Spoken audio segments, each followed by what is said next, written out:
Сайт, видео немесе онлайн ойын баяу жүктеледі ме? Интернет жылдамдығы баяу сияқты. Оған себеп провайдер тарапындағы шектеулер ғана емес. Кейде веб-сервис жүктеменің көптігінен немесе ресурстың ішкі ақауынан баяу жүктеледі. Тексеру оңай. Басқа сайтты ашыңыз немесе басқа ойын қосыңыз да салыстырып көріңіз. Себебін сервистің техникалық қолдау бөлімінен білуге болады. Интернет жылдамдығын тексергіңіз келеді ме? Небәрі 3 қадам. Бірінші қадам. Көшеден немесе кіреберістен тартылған үйдегі интернет шоғырсымын компьютеріңізге тікелей қосыңыз. Осылайша, сіз жылдамдықты нақты өлшей аласыз. Сымсыз қосылғанда немесе роутер арқылы аралық шоғырсыммен қосылғанда өлшем қате болуы мүмкін. Содан соң VPN-ді қолдан баптаңыз. Ол үшін жеке кабинет логині мен кілт сөзін жазып, VPN-ді байланысты қосыңыз. VPN-ді баптау сілтемесін осы роликтің сипаттамасынан таба аласыз. Екінші қадам.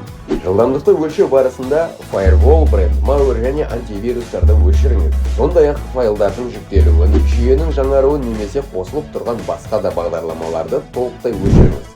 Үшінші қадам. Vitest.net сайтын ашып, Beeline серверін таңдаңыз да жылдамдықты өлшеуді бастаңыз. Дайын. Нәтижесін тарифіңіздегі жылдамдықпен салыстырыңыз. Деректер сәйкес келді ме? Тамаша.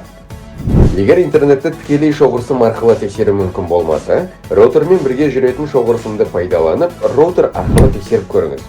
Оны Wi-Fi роутерден компьютерге қосып, екінші және үшінші қадамдағы әрекеттерді жасаңыз. Аралық шоғырсым немесе сымсыз желі арқылы тексерілгенде, деректер қате болуы мүмкін екенін ескеріңіз. Пәтердегі Wi-Fi сигналдың сапасына әсер ететін себептер. Физикалық кедергілер, мысалы қабырғалар, бөлме аралық есіктер, жиһаздар және тағы басқалары. Роутердің пәтерде тұратын жері, сыртқы орта. Көрші Wi-Fi жиілігі көп болған сайын, роутердің орнықты әрі шапшаң сигналын ұстау қиын.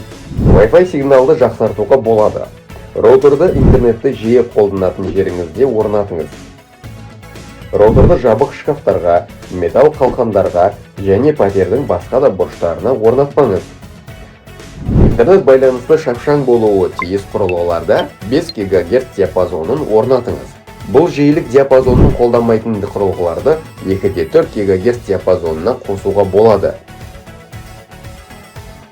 Жиілік диапазоны таңдау мүмкіндігін роутердің үлгісіне байланысты. Егер тікелей қосылып тексерген соң, Speedtest тарифте мәлімделген жылдамдықтан аз жылдамдық көрсетсе, кез келген ыңғайлы жолмен бізге хабарласыңыз. Біздің мамандар мәселені шешуге міндетті түрде көмектеседі.